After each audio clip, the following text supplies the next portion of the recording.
Next topic sulpha औषधियाँ, sulfa drugs. औषधि वे रासायनिक यौगिक हैं जिनका प्रभाव मनुष्य के शरीर की कोशिकाओं पर पड़ता है।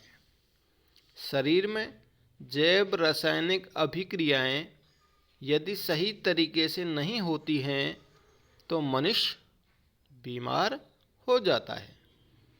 ऐसी स्थिति में शरीर में जैव रासायनिक अभिक्रियाएं सही तरीके से हो सकें, इसके लिए औषधि की आवश्यकता होती है।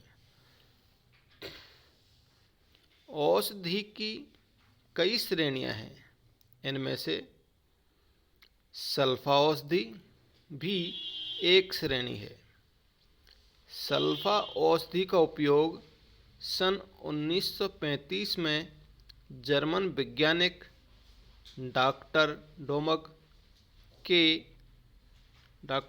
के ने जीवाणुनाशी औषधि के रूप में किया।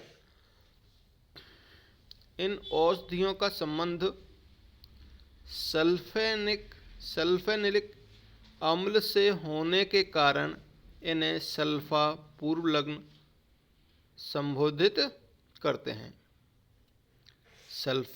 सल्फेनिलेमाइड इस श्रेणी का मुख्य यौगिक है।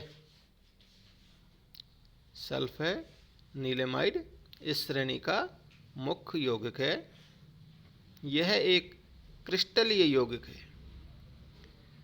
यह एक विषैला पदार्थ है तथा इसका शरीर पर अन्य प्रभाव भी होता है। अतः इस यौगिक में उपस्थित SO2 NH2 समूह से हाइड्रोजन परमाणु हटाकर कई अन्य यौगिक प्राप्त किए गए हैं तथा इनका प्रभाव देखा गया। जैसे देखें कुछ महत्वपूर्ण यौगिक। सल्फेनिलेमाइड व्युत्पन्न। सल्फेनिलेमाइड से विभिन्न व्युत्पन्न एमाइड समूह में प्रतिस्थापन तथा एमिनो समूह में प्रतिस्थापन द्वारा बनाए जा सकते हैं, जो कि आपको N-N⁴ आपको दिखा रखें, N1 N4 जो आपको दिखा रखें वो प्रतिस्थापन द्वारा बनाए जा सकते हैं। फर्स्ट देखें सल्फा डाइएजीन अथवा सल्फाप्रिमिडीन। सल्फा डाइएजीन गोलाणु संक्रमणों के प्रति उपयोग में लाया जाता है। यह सल्फा थायाजोल से कम विषैला होता है, अतः इसका उपयोग अधिक होता है। इसे निम्न प्रकार संश्लेषित करते हैं, जो कि रिएक्शन आपको हार्ड कॉपी में दे रखी है कि पैरा एन एसिटिल सल्फेनिल क्लोराइड लिया प्लस आपने रिएक्शन कराई 2 एमिनोप्रिमिडीन की, तो आपका बन गया उत्पाद। उस उत्पाद जो बना उत्पाद उसको आपने जलावटन किया तो आपका बन गया सल्फा डाइएजीन। सल्फा डाइएजीन। सेकंड देखें सल्फाप्रिडीन। इसे N1 2 प्रीडाइल सल्फेनिलेमाइड अथवा M तथा B693 भी कहते हैं। निमोनिया के उपचार में यह सबसे प्रभावी औषधि है, परंतु अधिक विषैला होने के कारण इसका उपयोग नहीं किया जाता है। इसे निम्न प्रकार संश्लेषित करते हैं, जो कि हार्ड कॉपी में रिएक्शन आपको दे रखी है कि एनिलीन प्लस CH3COH तो बेंजीन पर NH3 और तो प्रतिस्थापी ClSO2OH की रिएक्शन कराई, -H2 निकला, तो पैरा पोजीशन पर आपका SO2Cl जुड़ा, NH3 से रिएक्शन कराई 313 से 323 केल्विन तक, तो आपका SO2NH2 बन गया, और जिसका 20% HCl ले करके 373 केल्विन पर गर्म करेंगे तो आपका SO2 ऊपर जो आपका NHCOCH3 तो ऊपर परिवर्तित हो गया NH2 में, ऑर्थो NH2 में, और पैरा पोजीशन पर SO2NH2 बेंजीन के प्रतिस्थापी बन गया।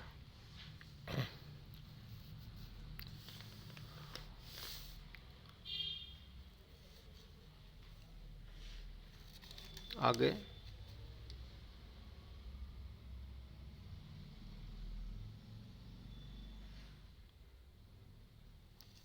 और भी रिएक्शन दे रखी है, लेकिन हार्ड कॉपी में देखें, क्योंकि उसकी जो आपको बना उसका K2CO3 और प्लस K2CO3 का कॉपर की प्रेजेंसी में आपने रिएक्शन कराई, किससे?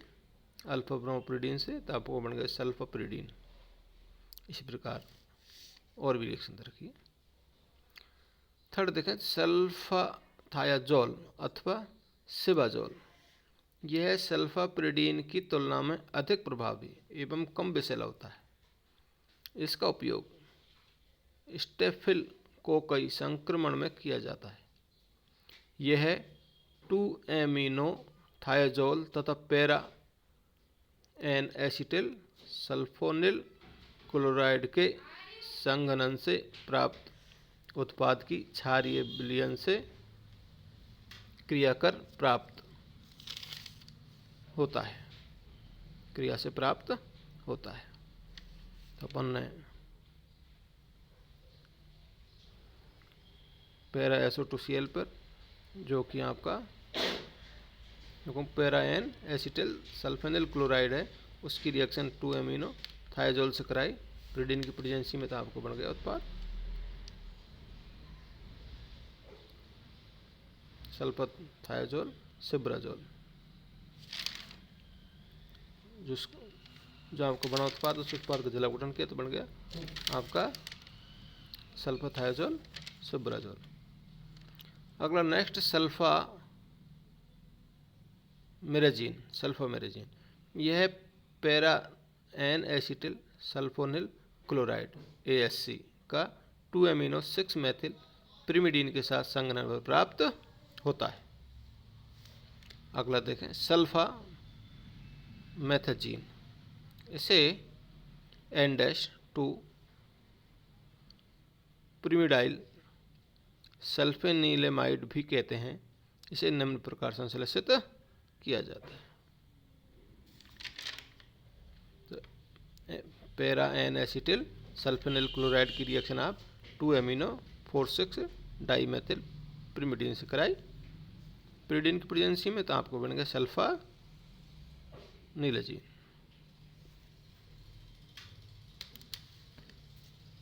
जिसका एमिनोकरण हुआ आपका बन गया उत्पाद। नेक्स्ट सल्फागुआनिडीन, यह आंतों में बहुत कम अवशोषित होती है, अर्थात विषैली प्रकृति की होती है।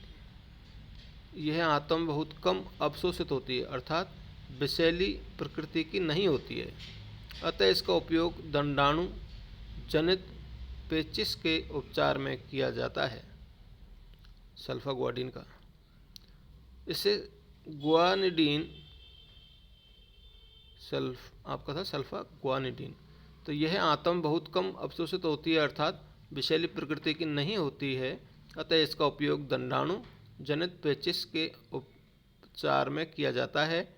इससे गुआनिडीन तथा सल्फेनिलेमाइड के संघनन से प्राप्त किया जाता है।